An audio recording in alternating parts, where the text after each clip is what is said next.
इस्लाम के किसी भी भाषा में, इस्लाम जहां पैदा हुआ, अरबी और फारसी, और भारत की भूमि पर मिक्स में उर्दू पैदा हुई, जो मूल भारत की ही बोली है, वो भाषा नहीं है। इन तीनों में ज्ञान और वापी यह शब्द आपको नहीं मिलेगा। ठीक उसी प्रकार से, लेकिन हिंदू धर्माचार्य जो है किसी संवैधानिक पद पर बैठा है तो वो सत्य भी नहीं बोल सकता। अरे हम सत्य बोलने के लिए ही योगी आदित्यनाथ जी को चुने हैं, उनको मुख्यमंत्री दूसरी बार बनाया ही इसी बात के लिए है कि वो इन सारे सत्यों को बोल सके। उसमें से चिन्हित करके हाई कोर्ट ने 19 इतिहासकार, जिसमें रोमिला थापर, राम शरण, इरफान हबीब जैसे लोग थे, जिनके बारे में कहा कि ये न कभी अयोध्या गए न कभी रिसर्च किया, ये फ्रॉड और फर्जी लोग हैं जिन्होंने दिल्ली के कमरों में बैठ के किताबें लिखी और इस किताब को बतौर साक्ष्य जो है कोर्ट में पेश कर दिया गया। तो इन 3 खंडों में काशी बटी हुई है। तो ये विश्वेश्वर खंड की काशी में विश्वेश्वर के नाम से जितने शिवलिंग थे ये सब तोड़े गए थे। इन्होंने खुद बता दिया कि ये नहीं है, वो है करके अपने अपराध को स्वतः स्वीकार कर लिया। 1993 तक हम वहां पूजा करते रहे, श्रृंगार गौरी का पूजन होता रहा। 93 में यही सरकारों ने राष्ट्रपति शासन जब लगा, 92 में ढांचा गिरने के बाद तो वहां की हमारी पूजा बंद करा दी। तो 93 तक हमने पूजा किया, तो 49 से 93 तक हमने पूजा किया, तो 93 के आगे भी पूजा करने का हमें अधिकार प्राप्त है कि नहीं है? जी। तो इसलिए ये कहना कि 1947 में, जो 1947 की स्थिति यह थी कि विश्वनाथ जी को राम कथा सुनाई जाती थी। जो प्रस्तुत किया था वो हैदराबाद की निजाम की लाइब्रेरी से ला करके प्रस्तुत किया और उसमें छेड़छाड़ की। तो हिंदू जो हैं, काशी हिंदू विश्वविद्यालय से जुड़े हुए इतिहासकार कोलकाता की लाइब्रेरी से मूल कॉपी निकाली और उसका हिंदी अनुवाद, अंग्रेजी अनुवाद बनारस कोर्ट के मुकदमे में जब पेश किया तो कोर्ट ने उस पर टिप्पणी की कि आपने तो सबूतों के साथ भी छेड़छाड़ की है।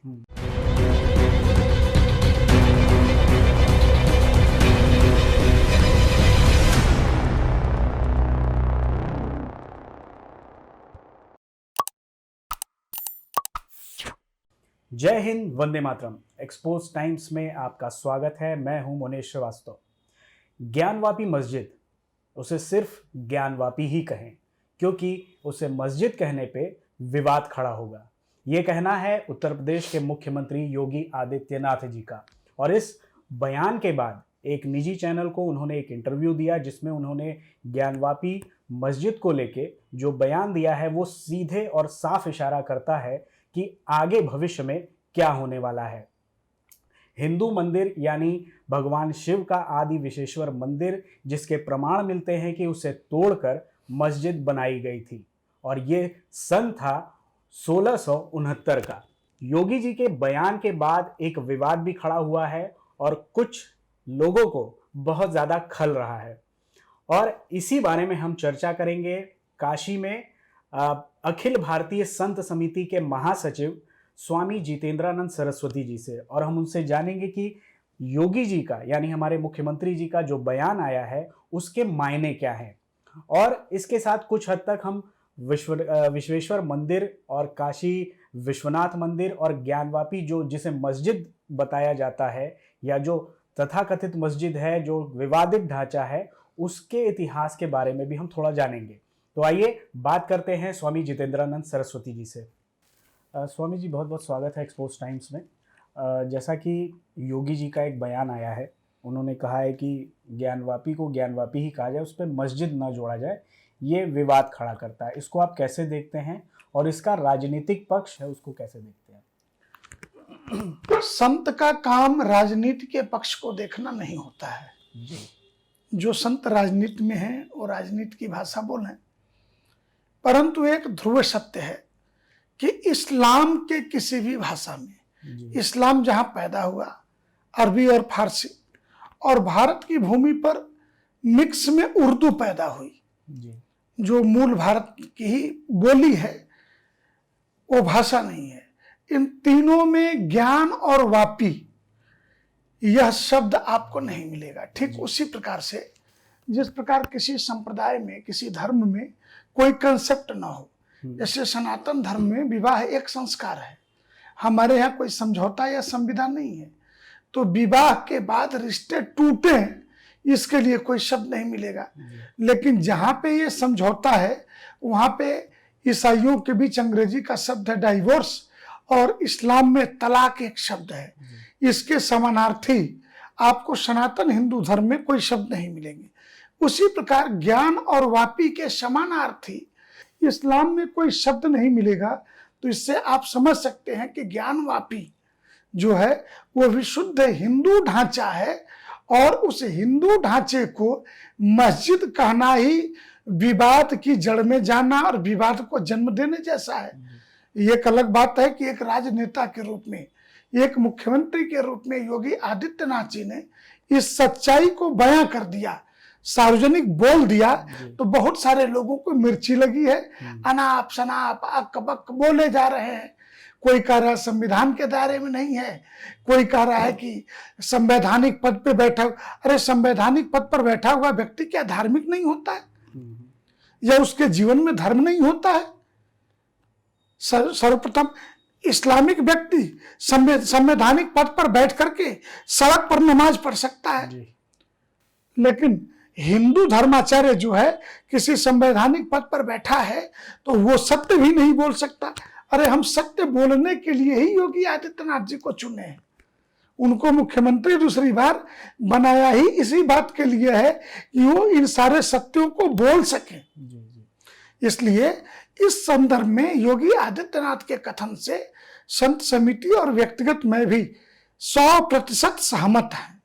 जी स्वामी जी, इसमें जैसे आपने कहा आप सहमत हैं, तो इसमें संत समाज की और जितने भी भारत के संगठन हैं जिसमें साधु सन्यासी लोग हैं, उनका क्या मत है, और यदि ये कोर्ट से फैसला नहीं हो पाता है तो फिर क्या रास्ता होना चाहिए? सबके मत क्लियर है। 19 अप्रैल 1669 को ज्ञानवापी मंदिर को तोड़ करके मस्जिद बनाई गई। मस्जिद क्या बनाई गई?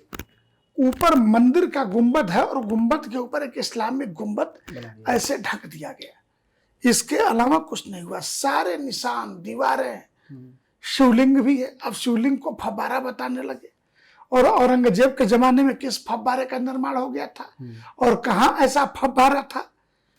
इस्लाम के दुनिया भर के देशों में कौन सा ऐसा फव्वारा इस आकृति का बना हुआ है? तो फालतू की बातें शुरू हो गई, कुतर्कों की बातें। ये कुतर्क वैसे ही थे जैसे श्री राम जन्मभूमि के मुकदमे में इलाहाबाद हाई कोर्ट के लखनऊ बेंच में जब यह मुकदमा गया तो कुछ एक 40-45 इतिहासकारों को सेंट्रल सुन्नी वक्फ बोर्ड ने गवाह के नाते पेश किया।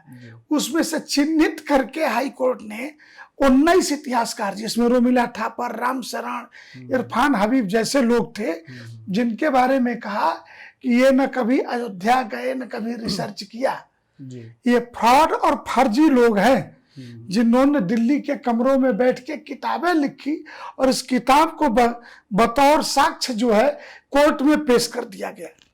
कार्रवाई तो अव्वल ये होनी चाहिए थी कि इन 19 लोगों को ब्लैक लिस्टेड करके अगर एनसीईआरटी में इनकी कोई किताब चलती है तो उसको पाठ्यक्रम से बाहर कर देना चाहिए था। इनको इनके अपराधों की सजा, और इसके बदले में इन्होंने जो रॉयल्टी ली, पूरी रॉयल्टी का पैसा इनसे वसूल किया जाना चाहिए था। लेकिन देश सहिष्णु है, ये बेचारे इतिहासकार हैं, इसलिए ऐसी कोई कार्रवाई नहीं हुई और इनके विरुद्ध सुप्रीम कोर्ट में इस फर्जी गवाही के अपराध में किसी ने अलग से मुकदमा भी नहीं किया।